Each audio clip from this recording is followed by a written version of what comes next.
খুবই মজাদার এই স্পেশাল গরু মাংসটি কে রান্না করেছে তা দেখতে হলে চোখ রাখতে হবে আমার আজকের এই ব্লগটায়। হ্যালো, আসসালামু আলাইকুম এভরিওয়ান, আশা করি সবাই ভালো আছেন। আজকের এই মজাদার গরু মাংসটি রান্না করেছে আপনাদের ভাইয়া। চলুন দেখে নেওয়া যাক কিভাবে রান্না করেছে। প্রথমেই একটা ফ্রাই প্যানে ধুয়ে রাখা মাংসগুলোকে আপনাদের ভাইয়া ঢেলে নিচ্ছে।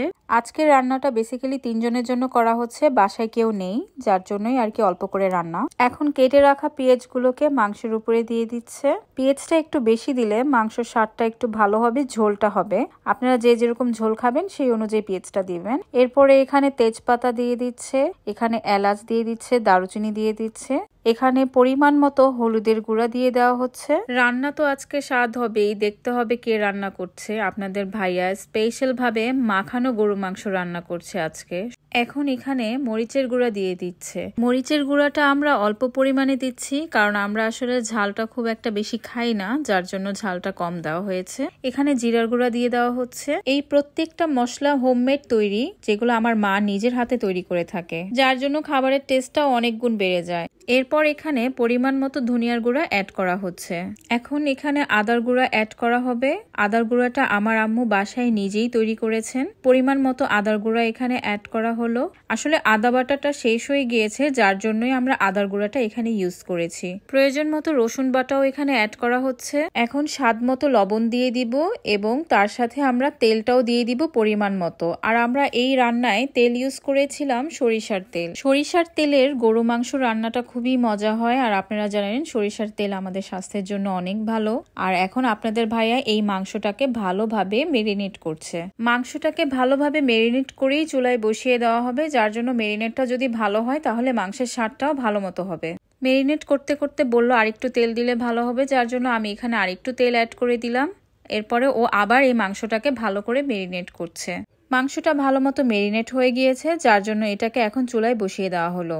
এখন মাংসটায় কোনো পানি অ্যাড করেনি, কারণ এই মাংসটা আগে ভালো মতো কষানো হবে, তারপরে এখানে পানি অ্যাড করা হবে, যার জন্য আমি এটাকে ঢেকে দিয়েছি। আপনাদের ভাইয়া এখন এই মাংসটা কষাচ্ছে, আর আমি এখানে আস্ত একটু রসুন অ্যাড করে দিলাম। দেখুন আপনাদের ভাইয়া কত সুন্দর করে রান্না করছে। আমাকে অবশ্যই কমেন্টে জানাবেন কোন কোন ভাইয়ারা এইভাবে রান্না করে মাঝে মাঝে। আমি ডাল পাতুরি রান্না করব, যার জন্য আমি এখানে ডাল ধুয়ে প্রথমে কড়াইতে নিয়ে নিলাম, তারপরে এখানে পরিমাণ মতো লবণ অ্যাড করছি, এরপরে এখানে পেঁয়াজ দিচ্ছি। এখন এখানে আদা কুচি অ্যাড করে দিচ্ছি, যেহেতু এটা ডাল পাতুরি এখানে আদা কুচি অ্যাড করতে হবে, এবং এখানে রসুন কুচিও দিয়ে দিচ্ছি। রসুন কুচিটার পরিমাণটা আমি একটু বেশি দিয়েছি। এখানে আদা কুচি বেশি দিলেও সমস্যা নেই, বাট আমি এখানে রসুন কুচিটা একটু বেশি দিয়েছি আদা কুচির চাইতে। এখন আমি এখানে সরিষার তেল অ্যাড করে দিচ্ছি। সরিষার তেল দেওয়ার পরে আমি এখন এই ডালটাকে খুব ভালো মতো মাখাবো। মাখানের উপরে এই ডালটার স্বাদটা অনেকটা নির্ভর করবে, তারপরেই আমি এটাকে বসিয়ে দিব।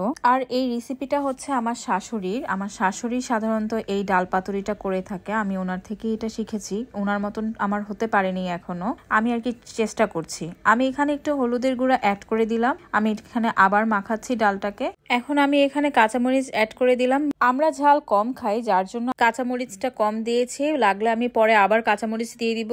আপনাদের ভাইয়া কষানো মাংসতে একটু পানি দিয়ে নাড়াচাড়া করে দিচ্ছে। এর ফাঁকে আমি পানি দিয়ে ডালটাকে বসিয়ে দিলাম, আর এটা হচ্ছে ডালের কালারটা এসেছে। মাংসে পানি কমে আসার পরে আপনাদের ভাইয়া আস্ত মরিচ এখানে দিয়ে দিল। আপনাদের ভাইয়াকে মাংস রান্না করতে দেখে কার কেমন লাগলো অবশ্যই আমাকে কমেন্টে জানাবেন। আর এই যে ফাইনালি আপনাদের ভাইয়ার মাংস রান্নাটা হয়ে গেল, সেই স্পেশাল মাংস রান্না। আর এই ভাজিটা আমি করেছি। মাংসের কালারটা যেরকম সুন্দর হয়েছে, স্বাদটাও সেরকমই মজা হয়েছে।